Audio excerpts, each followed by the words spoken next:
My name is Rurika Imahashi, and I am the Sydney Bureau Chief for Nikkei, and I'll now be your facilitator for the next part of the program.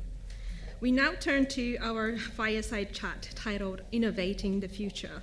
To set the stage, we are pleased to welcome the Honourable Danny Pearson MP, Minister for Economic Growth and Jobs and Minister for Finance for the State of Victoria, and who will deliver a keynote address. Please join me in welcoming Minister Pearson to the stage. Well, thank you very much for that warm introduction. I too would like to acknowledge that we're meeting on Wurundjeri country and that the Wurundjeri people are the traditional owners on the land on which we're meeting. I'll pay my respects to elders past and present. The Victorian Government is committed to truth, treaty and self-determination for First Peoples. I'd also like to acknowledge His Excellency Kaizuro Suzuki, the Ambassador of Japan to Australia, Ms Jan Adams, AO, PSM, Secretary of the Department of Foreign Affairs and Trade, my colleague and friend, the Honourable Harriet Shing, the Minister for the Suburban Rail Loop, Minister for Housing and Building, Minister for Development Victoria and Precincts, Mr Daisuke Arakawa, the Managing Director of Nikkei Incorporated, Mr Miyaki Hiroshi, Chairman of the JABCC, my good friend, the Consul General for Japan in Melbourne, Mr Tokuyo Furuura. Good morning, ohayou gozaimasu. Probably should have practiced it a few times this morning, shouldn't I, really? Look, I'm delighted to be here on behalf of the Premier, the Honourable Jacinda Allen MP. This forum is a significant event for Japanese-Australian relations, and this year's theme is a renewed agenda for changing times, which points to both the shifting international landscape we're experiencing and the opportunity to shift with it, finding new ways to collaborate and to grow. Victoria shares a long-standing friendship with Japan, underpinned by strong trade investment ties and the important work of our Victorian Government Trade and Investment Office in Tokyo. Japan is Victoria's third largest two-way merchandise trading partner, worth $9.2 billion, our fourth largest export market, worth $2.7 billion, and the third largest source of foreign direct investment, valued at $795 million. And it's been noted that the Royal Australian Navy will be purchasing the Mogami frigates through Mitsubishi Heavy Industries. This is important for a number of reasons. I think that this is the first time Australia has ever purchased a naval vessel from an Asian nation. For far too long we've only purchased from England or the United States. More recently we've gone into Europe, but I think it is significant in these times that we are purchasing and making a $10 billion investment with Japan. I think that's really important. We're also proud to have over 200 Japanese companies operating here in Victoria, including Mitsubishi, Fujitsu, Uniqlo, Kogami, NEC and Olympus, just to name a few. And last year, we welcomed tech company Jet Technologies to set up a pilot plant converting bio-waste to energy in Warren Ponds, and Sumitomo Forestry Australia to create a commercial plantation in East Gippsland. Now, I think why all this is important, this doesn't happen overnight. This has happened because we've been persistent and we've been patient. And again, I think as a nation we are the beneficiaries of the leadership that was shown by Black Jack McEwen, who was a National Party minister in the Menzies government. You might be curious that a Labor minister would do this, but for its time, McEwen was visionary. McEwen recognised that Australia's destiny lay with Asia. And you kind of think about that for a moment, like less than 2 decades after the conclusion of the Second World War, Australia had what was effectively the first free trade agreement with Japan. And that formed the basis of a mutual relationship based upon trust and respect and mutual regard. And that's why we've been able to attract great businesses like those mentioned to come to Australia. It would be remiss of me not to also mention the Osaka Expo 2025. For the 6 months from mid-April to mid-October this year, our trade agency, Global Victoria, is leading Victoria's participation in this fantastic event. And for Victoria, it's a great opportunity to showcase our capabilities in life sciences, energy, advanced manufacturing, defence, food and beverages, tourism, creative industries to Japanese and global audiences. And we'll celebrate our capabilities in key sectors of focus with Japan at an anchor event attended by the Deputy Premier Ben Carroll to highlight and explore these areas for collaboration where our region's priorities align. So we are absolutely committed to building on our relationship with Japan, and we want to do better. I'm a devotee of the Toyota way of Kaizen, continual and constant improvement. We must always strive to do better. And that's why with the economic growth statement we announced last year, we're establishing an investment coordinator general to try to fast track and smooth forward that level of investment. And we've also had the Victorian Investment Fund, a $150 million fund to attract footloose capital. I want to thank the Nikkei Forum for choosing us, for choosing Melbourne, and I want to thank those of you here today for participating. I think this mutual collaboration, ways in which we can exchange ideas and thinking, fresh thinking, new ideas, to improve our performance, to do better is really important. Victoria and Australia's destiny lay in having good working relationships with countries like Japan in Asia. That's our future, and these forums play a vitally important role in making sure that we can continue to build on that really strong, those strong economic and cultural ties. So thank you very much and enjoy the day. Thank you, Minister Pearson. Please take your seat on your left side. Thank you. We are moving into Fireside chat.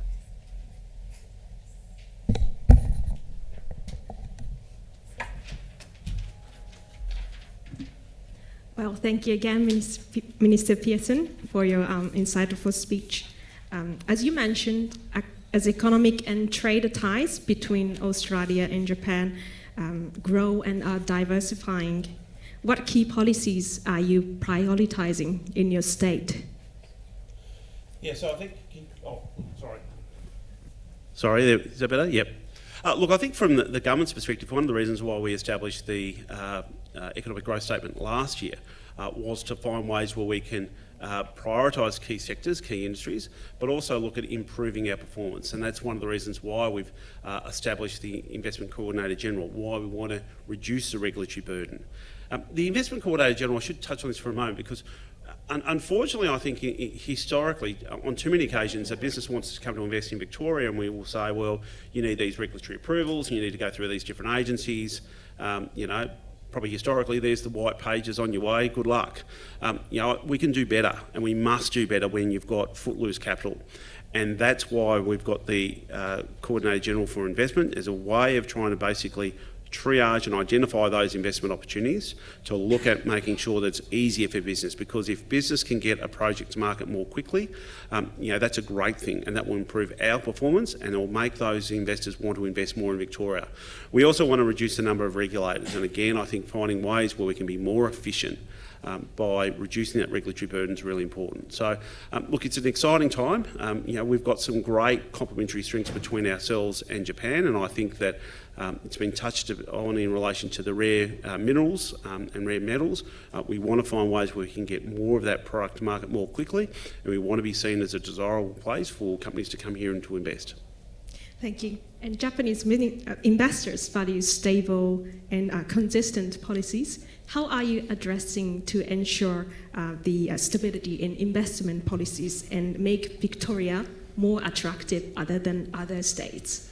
Yeah, so I think, again, it comes back to making sure that there's just a rules-based approach, that there's a level of certainty and stability and security for companies that are wanting to invest here.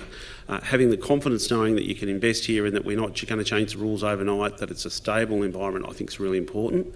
And again, coming back to the work of the Coordinator General, finding ways where we can just make it that bit easier, to try to de-risk some of these transactions, to make it easier for businesses to invest with a degree of confidence here in Victoria, I think is really important, because capital is footloose, and unless we are putting our best foot forward, there's a risk that capital will go elsewhere. And that's why I think the economic growth statement last year was really important in setting a very clear signal that we want to see the Victorian economy to go from strength to strength.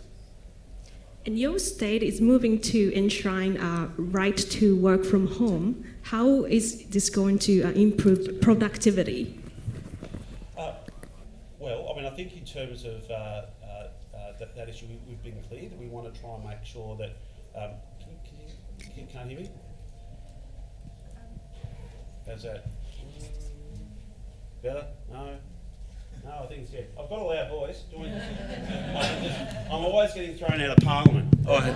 Here we go. Now we're in business. There we go. So look, the government's made it clear that we want to look at legislating that 2-day working from home approach. We think that from a business point, or certainly from a workforce engagement perspective, people are more engaged, more interested, and there's certainly a lot of debate at the moment around a 4-day working week is pointing to that. So we think that having a workforce that is engaged, that's focused, that's interested, makes sense. Certainly I think from a workforce perspective, the fact that you've got the capacity to work from home, and we're providing that level of certainty around that, there's definite benefits for the workers themselves, and we're confident that there'll be that level of engagement. Now, we've made it really clear that this is what we're doing, but we do want to consult with business, and there's a consultation process currently underway. We want to hear the views from business on this, and so I'd encourage business, if they've got a particular view about this, to really engage in the process and make sure you bring forward your thinking and your ideas on these matters. Can I ask you more about productivity? What is the answer to Australia's productivity challenge? Well, I think in terms of trying to raise material living standards, it comes down to the 3 Ps. It comes down to participation, population and productivity. So we've got a growing economy here in Victoria, and we've got an expanding population. So we've got a really strong population rate of population growth, and so that's one of the T's, one of the P's have been ticked by that.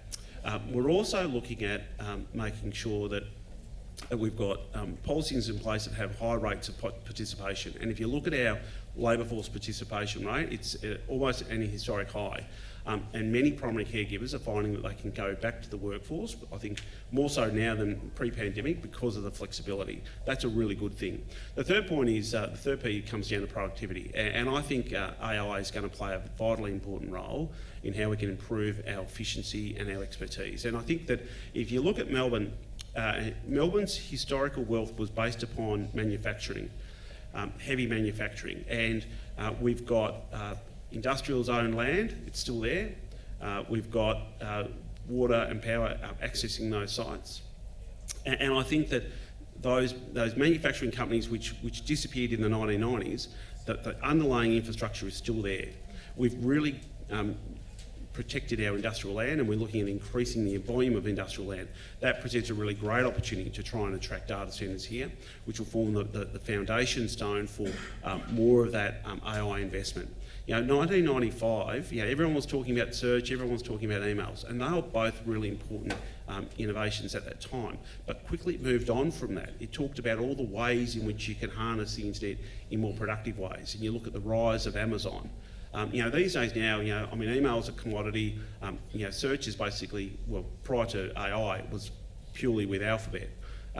We're starting to see that, but the real wealth that was created and generated, and the productivity that flowed from that, came from the application of the technology. So I think from our perspective, what we want to try and do, we want to make sure that we are the home of data centres here in the nation. I think there's a really good opportunity for us to do that, and that will hopefully underpin more of that level of engagement and expansion for the use cases of AI, which will help to increase our productivity. And on AI, from your position as a Minister for Jobs, how are you addressing concerns that AI might be replacing workers?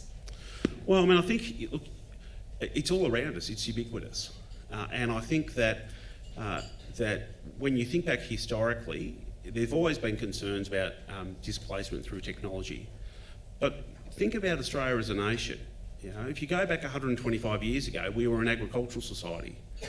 60 years ago, we were a manufacturing society. 30 years ago, we were a services society. We've always managed these changes. Now, yes, there's been challenges and issues from time to time, but that's why where you've got a strong public sector, a strong social safety net here, we can help manage those changes and weather those storms. But we have to be open to the opportunities. We have to embrace the challenges, like our moment is now. You go back to where Australia was at its worst. It was before the free trade agreement with Japan, where we turned our back on Asia, where we turned inward and we did not engage with the rest of the world. And we saw a material decline in living standards over 3 generations. We're at our best where we open our eyes and we engage with the rest of the world. And I think this is Australia's moment now to move forward, because if we don't, we'll get left behind. And then we run the risk of, if we're left behind, it will be like the bad old days, where we just turned our back on the world. And that is not our future, nor is our destiny. You know, this is Australia's moment, this is our moment now, and we must strike. Thank you, Minister Pearson. Please join me to give him an applause. Thank you so much. Thank you so much for your insightful discussion.